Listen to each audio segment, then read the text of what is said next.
Our questions for Coach Alford with Nathan Baird from Cleveland.com and Dave Biddle on deck. Nathan? Hey, Tony. Thanks for taking some time to do this today. And Nathan, good to see you.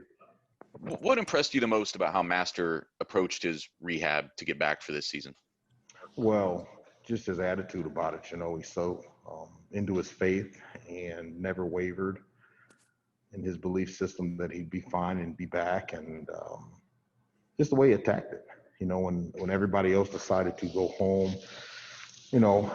away from Columbus, he, on the other hand, decided to stay here, stay put, kind of put himself in his one-bedroom apartment and just went to work and never complained. Just whatever he could do, plus some was his attitude. And so just, it doesn't shock me, though. He Master's the type of young guy that he will completely immerse himself into whatever he's doing, and so we expect nothing different with this rehab, and he did that, and came back in good order. Can you compare what he and Trey will give you in pass protection to what JK gave you last year, and also just how much does that determine how much playing time a running back gets or how many snaps they get, what their role is? Well, as far as determining playing time, if you can't pass protect and you can't play on third down, well, then you're very limited. And what we were trying to do is have guys that are complete players, every down players, if you will. And now, but at the same time, if there's some situations that you're better at than others, and then you do what you got to do. But we're trying to develop complete players that are every down running backs, and so pass protection is very large and is very big in our offense as far as keeping our quarterback upright and keeping him clean.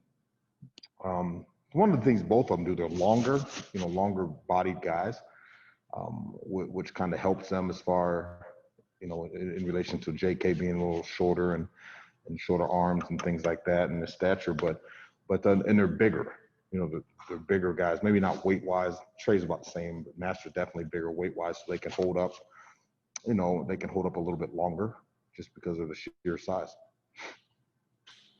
Next up, Dave Biddle with 24/7 Sports and Brendan Gulick on deck. Dave? Hi, Tony. Hi. What stands out about Trey Sermon's running style, and what are your expectations for him this season? Well, he's a little upright at times. We got to get him to drop his pad level a little bit. He's kind of a longer strider guy. He's a guy that's a little deceptive as far as his speed. It doesn't look like he's really going, but then all of a sudden you look up and he's covering a lot of ground and he's covering space. So a little deceptive that way. He's a lot longer as far as his stature goes than some of the guys we've had here in the past. JK, Mike, stocky, shorter build. Even Zeke was real big through his hips and his thighs. Trey's not like that. He's not as bulky as those other guys. But he presents a lot of issues. Trey does a great job. He's really good coming out of the backfield, catching the ball and running routes, and he's a very capable and able and willing blocker. From the film that we watched him coming in here, I think he's a tough guy. So yeah. Is Xavier Johnson a guy to keep a close eye on this year? I know you got a deep, talented room, but he's a walk-on. But I know Coach Day's been talking him up. Is he a guy to keep a close eye on this year, Tony? Absolutely, David. Bring him up. He's had an outstanding month and a half, if you will, since we really started rolling again. And he's a guy that's littered all over the special teams. He's extremely athletic. Here's a guy who's a team guy. He's played some defensive back since he's been here. He's been at receiver, came to running back, went back to receiver. Now he's back at running back. He's gaining weight. I think he's about 215 pounds, give or take. But another guy who understands, the routes and how to run routes and where he fits in the patterns and things like that, and continues to impress our entire staff with just the way he comes to work every single day. And he's done a nice job. Now, where that'll go as far as reps and things like that, time will tell. But he's done a nice job. I'm very pleased with him, and I love the kid. He's extremely mature kid and takes care of his business. And so excited about the prospects for X. Thanks, Tony. Next up, Brendan Gulick with Buckeyes Now on Sports Illustrated and Austin Ward on deck. Brendan? Coach, thanks for the time here this afternoon. Yes, sir. I know you're going to get a lot of questions about Master and about Trey, and for good reason there, but I was hoping you might be able to tell us a little bit more just about what's impressed you throughout the development process here for the rest of your room, because you certainly have got some pretty talented guys there. Yeah, we do. Thanks for saying that. As all the attention's being garnered towards Trey, of course, being new, and Master, as you said, but still Chambers has also had a really good growth spurt as far as his maturity in our offense, understanding and not that, he's eliminated some of that apprehension that he had as a young guy that is natural and normal. So he's grown up a lot, and he's continued to make plays. He's gotten, he's big. He's 200 and, don't quote me, but he's 223, 224 pounds. So he's another bigger bodied guy, and he's long. He's a perfectionist by nature, which is good, which is great, but also can also be harmful at times too, if it's not going exactly the way he wants it to go. But he's had a good, he's done well, and he's a guy that I'll be comfortable putting him in the game as well. I want to ask you too about the legacy that JK and even going back to Zeke have left in your room. What are the things that you see that those guys did carried on now that they're gone? I would say a couple things, really. I would say the way they take care of their bodies and just freakish about how they take care of themselves, as far as rehab and maintenance of their body. I'd also say the way they study the game. They're big film guys, and that's one thing that obviously impressed me with Trey as well, just throwing that out there with him. Really, really big film guy. And where you're starting to, you're getting text messages and calls at 11:30 at night where they're watching film, say, hey, coach, look at play number such and such, and what'd you see here? And just them trying to perfect the trade and their knowledge of the game, trying to understand what everybody's doing, in particularly offensive linemen and all the blocking schemes in the run game and in the pass protection schemes, and how they fit. And, they're students of the game, if you will. That's probably the best way to say it. Those guys are really students of the game and always trying to improve and find ways to improve and expect their coaches to help them improve. That's what we're here to do.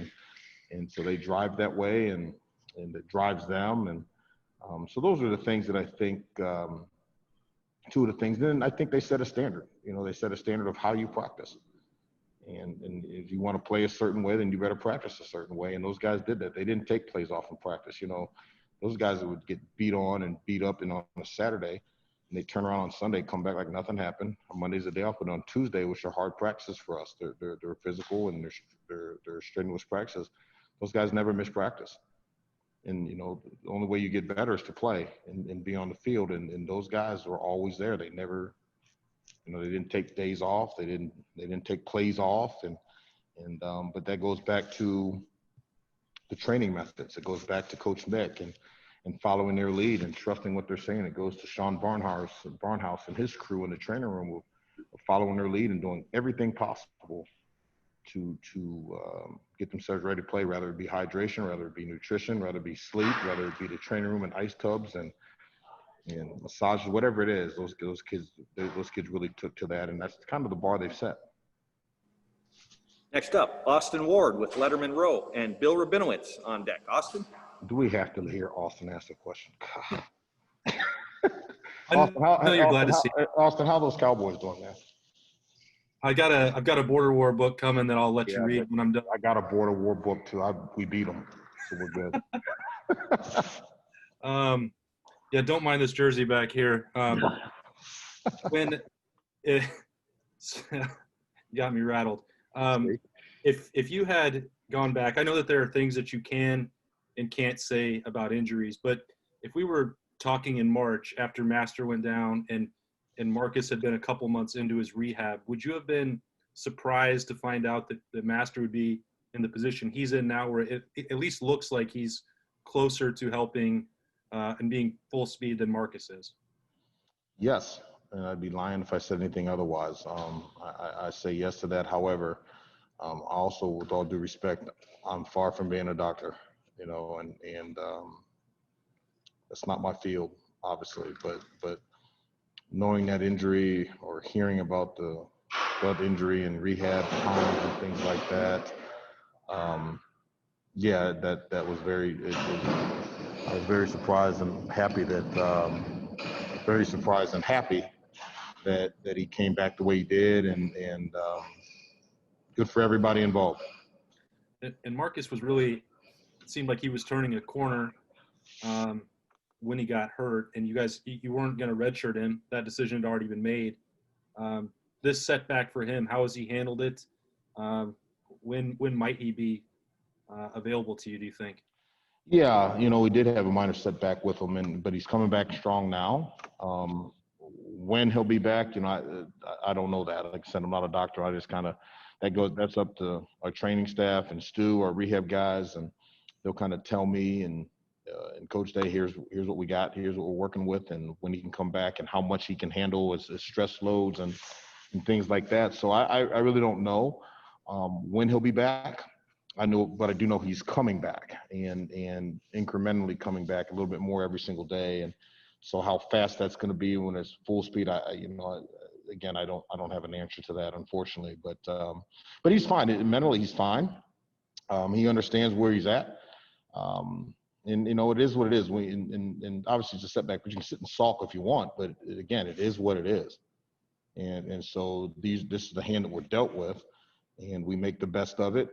And we get ourselves prepared to play when we can and do as much as you possibly can, much as Master did. You get yourself ready to go the best of your abilities and spend as much time as you humanly possibly can to get yourself prepared so when the time comes, you're ready to go. Thanks, Tony. Yes, sir. Next up, Bill Rabinowitz with the Columbus Dispatch. And Jared Smalley on deck. Bill? Hi, Tony. How are you? Good. How are you? Good. I want to ask you about both Master and Trey. First about Master, how close is he to 100%?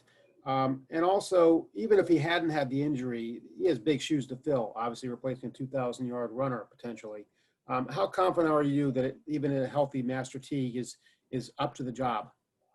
Well, I'm extremely comfortable with that and confident that he's up to the task now. To say he's going to rush for 2,000 yards, I can't say that. And the one thing you talk about is people always say, well, how are we going to fill this guy's shoes and how is he going to fill this guy's and that guy's shoes? But that's college football, right? I mean, at one point in time, you had Carlos Hyde, and then it was Zeke, and then Zeke left, and Mike filled in and did some good things, and then J.K. And so it's the world we live in. And that's why young people come here, and that's why young men come here.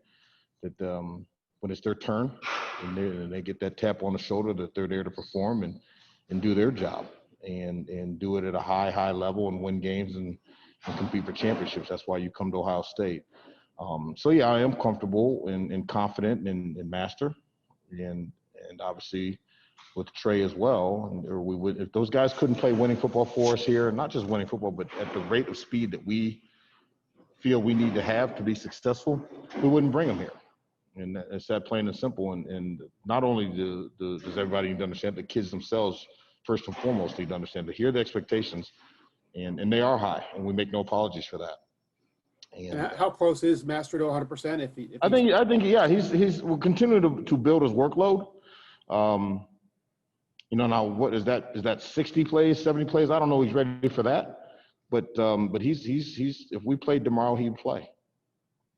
And in terms of Trey, obviously a talented guy, but it is an adjustment coming from Oklahoma. What's been the biggest adjustment that he's had to make, and what's impressed you the most? Well, you'd probably have to ask him that question. I believe you guys are going to talk to him about what the biggest adjustment he's had to make. But for me, the way he attacked the playbook was impressive, and his ability to retain information very, very quickly, and then to transfer the information onto the field from the meeting room. And that's probably been the biggest thing for me. That was the most impressive thing coming in, is his ability to understand our whole offense and where he fits into the thing. And he spent countless hours. We spent countless hours together. He'd come out to the house and of course social distance, but he'd come out to the house and we would just go over stuff. And he's always on a quest for knowledge. And coach, what about this? What about this? So that was probably the thing that stood out the most to me, is his ability to retain information, retain our playbook. Thanks, Tony. Yes, sir. Next up, Jared Smalley, WCMH, Channel 4, with Bill Landis on deck. Jared? Tony, a pretty simple question, but probably not a simple answer. You have coached so many elite NFL quality running backs in your room, and you've had to every year figure out who plays. And I'm curious, what are the maybe the 2 or 3 things that serve in your mind as the difference maker of how a guy ends up as the guy that's first out, getting the most carries? What in your mind is the most important factor for a guy to win that job? Consistency. The sheer consistency of what you're doing. And you can't be on that roller coaster and the highs and lows. Obviously you got to be able to make plays. Well, they are capable of making plays, or again, they wouldn't be here. But your consistency level of making the plays when the opportunity presents itself, and then obviously making a play when maybe something there's not there.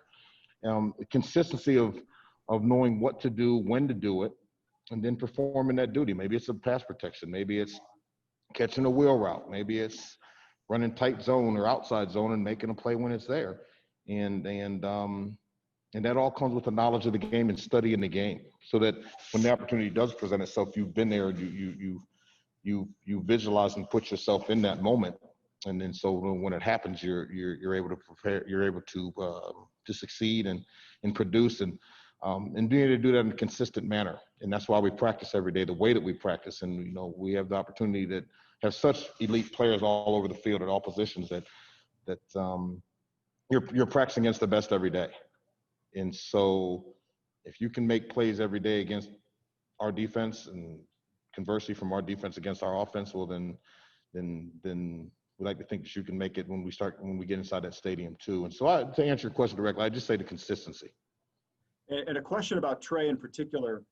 When you found out he was going to transfer from Oklahoma, I wonder how much you went back and studied his video from Oklahoma and what you saw as you tried to project and what he might be at Ohio State. What did you see in him back then that maybe opened your eyes? Well, yeah, we studied all of it, and we'd be lying if we said we didn't. I mean, we studied all of it from his freshman year all the way through to his injury. Again, you saw a guy that we thought was tough. We saw a guy that we thought had the ability to make plays, and he did. He made some here, in the shoe years back. But the kid consistently, when he was in, he made plays. We talked a lot to the Oklahoma staff and guys that knew him. And again, I knew him because I recruited him. But from his college days, we talked to a lot of the guys from Oklahoma, and they had nothing but rave reviews about him and the way he prepared, and a team guy. His work ethic was impeccable. So all the things that we were looking for to fit our room, he showed. Next up, Yes, sir. Bill Landis with The Athletic, and Dan Hope on deck. Bill? Thanks, Jerry. Hey, Tony. Hey. When you have a taller back, guy maybe who runs a little more upright, is balance something that guys like that have to work a little harder at? And if so, like how do you coach guys through that so that, they're not getting knocked off course as easily if guys are hitting them lower and they're running a little more upright? Yeah, you're right. There is, that can be challenging at times to get them to drop their pads, but there's drills, we can run them in the blaster, you can run them through the chutes. You do a lot of bag drills, footwork drills, so they're not sprinters, if you will, like receivers, okay, that are everything they do is vertical. There's a lot of horizontal movements that we have to be able to make, and so your feet have to be balanced underneath you.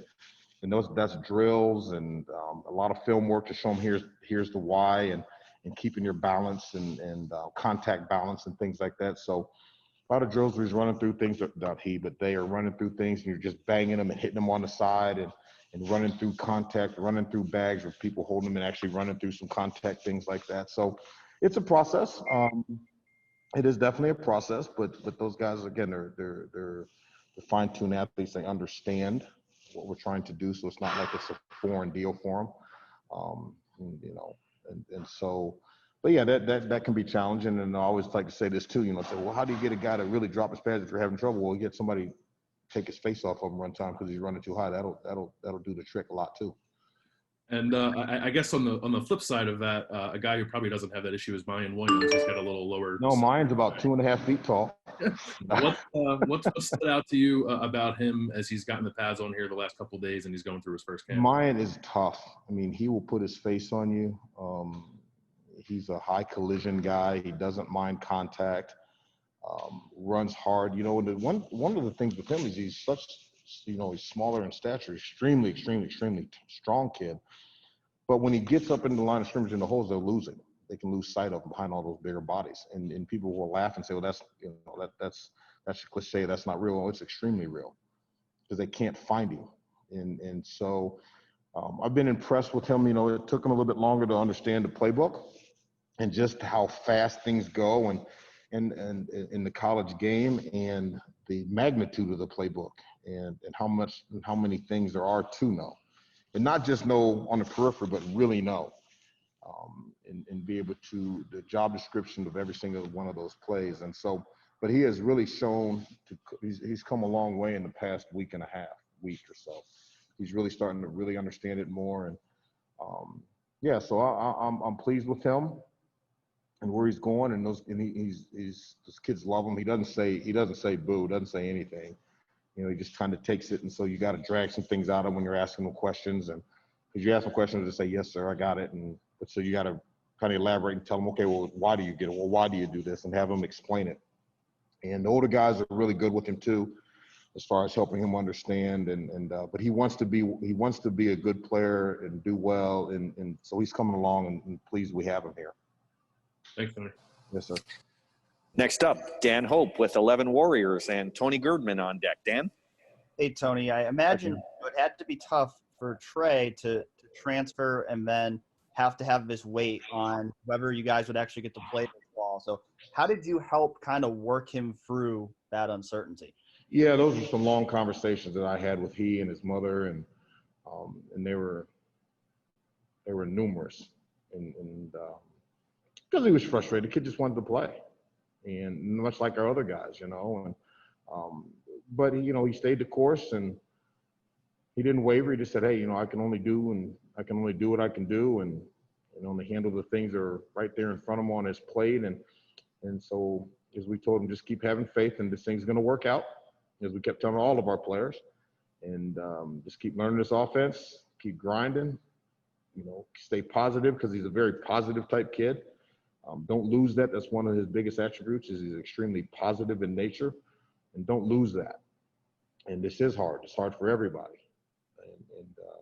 But we got to stick together, and as a unit, we got to stick together as a football family and football team. And he just knew that if he needed something to lean on, that I was here for him the best that I could be. And I don't, you know, and I told him I don't have all the answers and how this thing is going to go. I don't, but I do know that whatever it is we're going to do it what's ever in your best interest, and as a staff and then as your position coach. And so he's been great. He really has. And again, he's a very positive kid by nature. So I'm excited for him. So things are starting to work out. Thanks, Tony. Yes, sir. Next up, Tony Girdman with Buckeye Scoop and Stephen Means on deck. Tony? Hey, Tony. I'm wondering, who's the leader in your room other than you, like during meetings? Other than me? You know, right now I'd probably say Master, but, you know, X speaks up a lot. You know, and his personality is lending himself to that, and because he's become more comfortable in our room, and he knows he's gained a lot of respect of his teammates, not just his coaches, but his teammates, and respect to the guys. So he speaks up quite a bit, and in our reality, Trey is starting to kind of come out now. You got to understand, Trey's played more football than anybody in that room. He really has, and so with that comes a vast knowledge of college football and the speed of the game, and you know. And what comes with that. So, and so he's starting to kind of speak out more and things like that, which is good. And took a little bit of time just for him trying to figure out where he fit in the grand scheme of things, being a new guy. But he's starting to speak up. So I would say that Master is probably the one that everyone kind of looks to and you know, say, hey, what about this? Because again, he's the elder statesman in that room, if you will, as far as the length of time in that room with me. But But so just trying to continue to develop that whole room as leaders, you know, in their own space and in their own way. And that's a chore unto itself to be able to get guys, hey, you need to speak up more. But then we got to give them the platform to do that. And I try to do that in that room to give everybody a little bit of a platform so they can speak up and lead in their own way. And then a change of pace for you. I'm sure you've seen him quite a bit in practice. What do you think of Pete Werner as a linebacker? Ooh. Yeah, well, what Pete's a heck of a player, and you know, he can run. He's agile. He's tough. You know, he's a physical guy. He presents some issues for my backs as far as blitz protection because he is long and he's athletic enough that he can pick it, you know, get on an edge and beat you on an edge. But at the same time, he's physical enough and strong enough that if he wants to, you know, kind of pin his ears back and run through your stripe or your helmet, he can do that too. So he presents some problems, but what a team guy, and he's a great leader in our locker room and for our football team. Thanks. Yeah. Next up, Stephen Means with Cleveland.com and Tim May on deck. Stephen? Hey, Tony, how you doing? Hi. You've used the two-back system at plenty of times in the past before, but to recruit to that kind of philosophy is a different situation. When you're going out there and you're looking for that, you know, how important is it not only for those guys to kind of buy into that idea, but also, you know, complement each other? Well, I think, you know, if you're forthright and honest with what you're doing, and everybody knows right on the front end, this is what we're doing and here's why, it usually works out for those that are willing to do that. And for those that aren't, well, then they get off the ship real fast, right? So to say, is it hard? I don't know if it's hard. It just depends on your approach to things. And my approach has always been to be as honest and forthright as I can. And then here's why we're doing what we're doing. If it's one guy, here's why it's one guy. If it's two guys, here's why it's two guys. And here's the type of guys we're looking for. So, you know, to say is it hard? I mean, it depends who you talk to, I guess. To me, I don't think it's hard. You just tell them what it is, and you find the guys that are willing to be involved in that.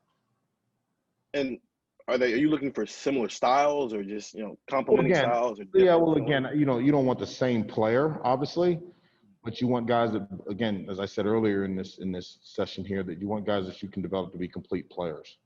And some guys' skill sets may lend itself to be maybe he's a little bit better in this area than this guy.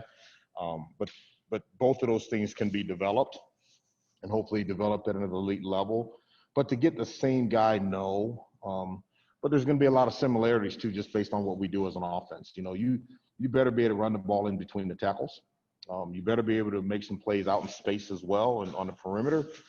You better be big enough where you can hold up in pass protection. But at the same time, a guy that we can put you out and use you out of the backfield to catch some balls. And if you're a guy that's maybe not as good as maybe you're a better pass receiver than I am, as I will continue to work on that skill set. But that's more your cup of tea than mine, if you will. So we can kind of balance it out that way, if that answers your question. Thanks. Yes, sir. We got time for two more questions. First, Tim May with the Tim May podcast / Letterman Row, and then Patrick Murphy on deck. Tim? Thank you very much, Jerry. By the way, Tony, you lived the border war, so you don't have to write a book about it. I wanted to ask you this. Thank you very much for that, by the way. Right? I mean, you're right. I did. Yeah, you're the guy that they'll be interviewing about the border war, but I digress. Number one, if you guys under contract, you coached under contract, if you opted into the 5% cut for the year, or just what's kind of the status there, and what do you think about about this situation and some of the sacrifices people are having to make?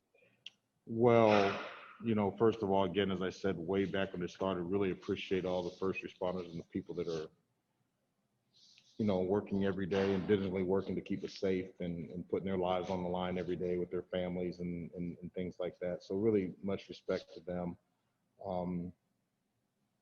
Full disclosure, yeah, I did opt in. You know, and that's not to say those that do or don't, and doesn't make them bad or doesn't make me better. this is something that I decided to do and thought it was the right thing moving forward. It's unfortunate where we're at, but it is what it is, and we just have to make the best of it.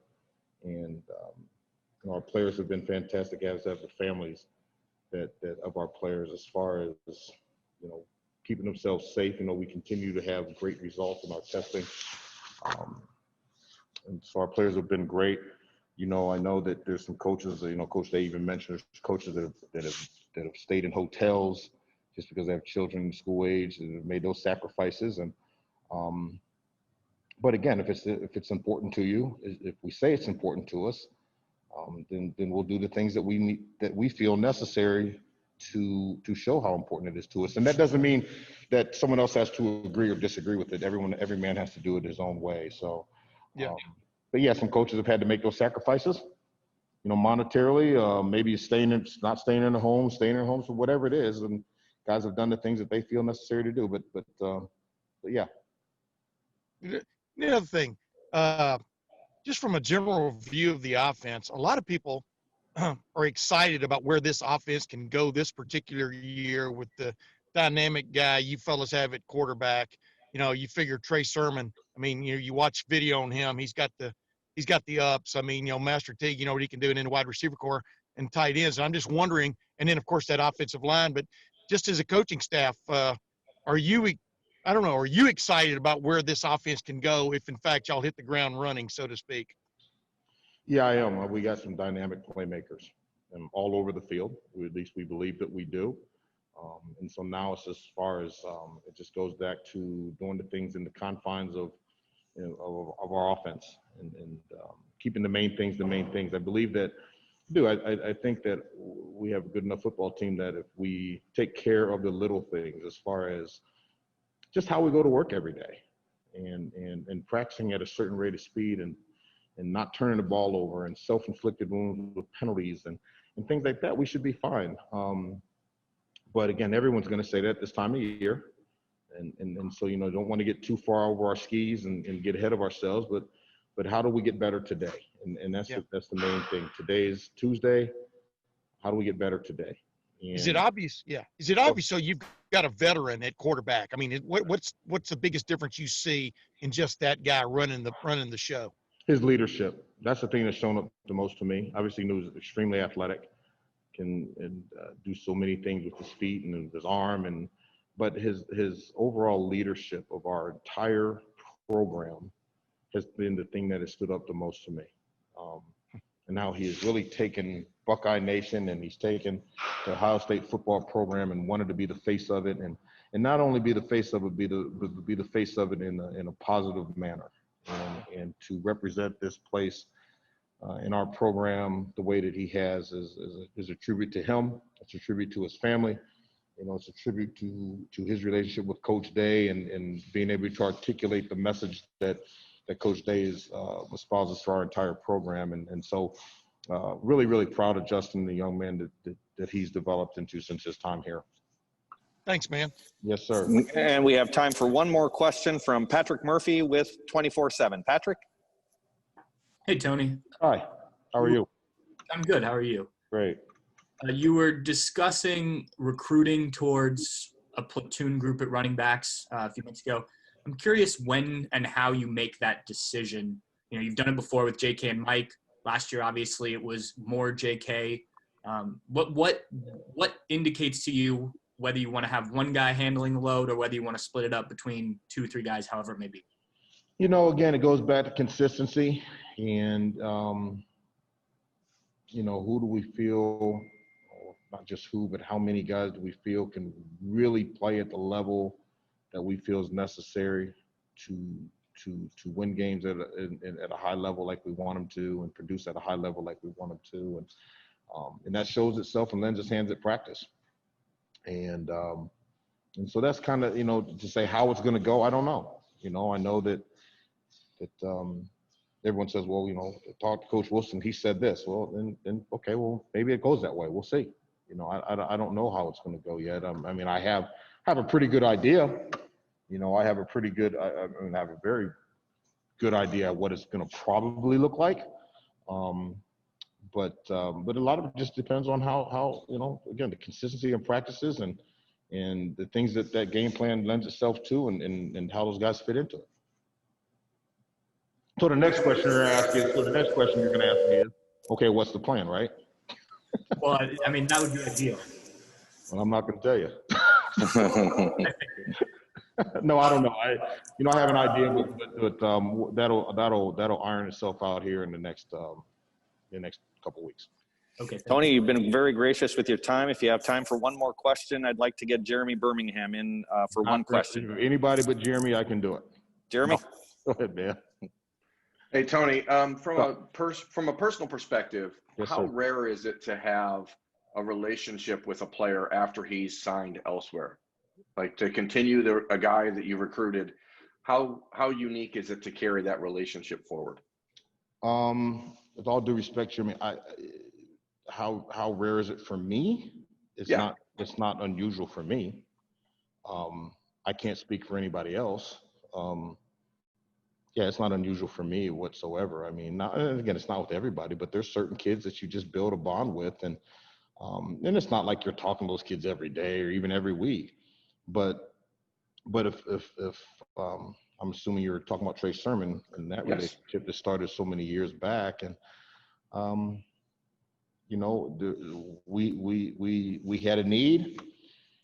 There were some things that he needed or felt he needed, and it fit our needs, and so it's kind of like, well, I know what that guy is over there, and I know what these people are over here. So, and that was a relationship that was a positive one, and it ended on a positive note with us going one way and him going the other.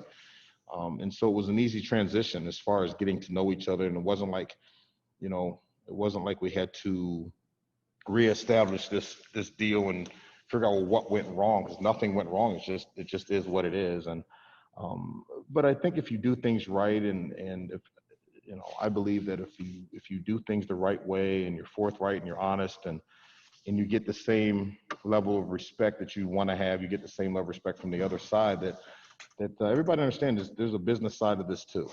And if things are done properly and the relationships are real and transparent relationships, and when I say they're unconditional relationships, meaning that if just because you don't do what I want you to do doesn't mean I think you're a bad guy. It is what it is, and those relationships are unconditional. That they have a way of coming back to you later if the situation presents itself, and that's kind of what happened with Trey. But to say that if anybody's doing it another way, I'm not saying that's wrong or bad. It's just each his own. I guess, is that something that you feel is cultivated at Ohio State? Because obviously I cover the Buckeyes, so I don't really see it everywhere else. But between Trey and then Antoine Jackson in the last couple of years, it's two very unique situations where in the recruitment, they were very close to choosing Ohio State and then ended up there anyway. And I just wonder if that's a unique thing with your coaching staff. I don't know. Again, I don't know what that's happening in other universities and institutions and programs, but I do know here that, not to put myself in this category, but I can talk to you about the other, 9 assistant coach and full-time coaches and the head coach, that those relationships with our coaches are very transparent and they're real. And it's not just football. And there's a genuine care for young men and their lives and building their lives and the mentorship that comes along with it. We just happen to be able to do it in the name of football, but they're very transparent relationships with our entire staff. And so does it shock me that someone may say that about our staff? Not once. It would shock me otherwise if they said anything other than that, to be honest with you. Just knowing the men of character that Coach Day has established on this staff. And so it's an honor to work with those guys. It's an honor to work for Coach Day and with Coach Day, and because they're real relationships and they're real conversations every single day. And some of them are very hard conversations, but that's okay. That's part of being transparent and having unconditional respect and love for one another is to be able to have those transparent, sometimes hard conversations. And I think if you were to talk across the board with our staff, you would find that the same conversation we have with our players are the same conversations that we have, like I have with my 3 sons. They're the identical conversations. It doesn't mean you got to like them, but they're real. And at the end of the day, when those kids know that you care about them, what will they not do for you? And if you ask the players to open up their hearts to you, then we better be willing to do the exact same thing, or once again, it's a one-way street, and that's not unconditional. Thanks so much. Yes, sir. Coach Alford, thank you so much for all your time this afternoon, and really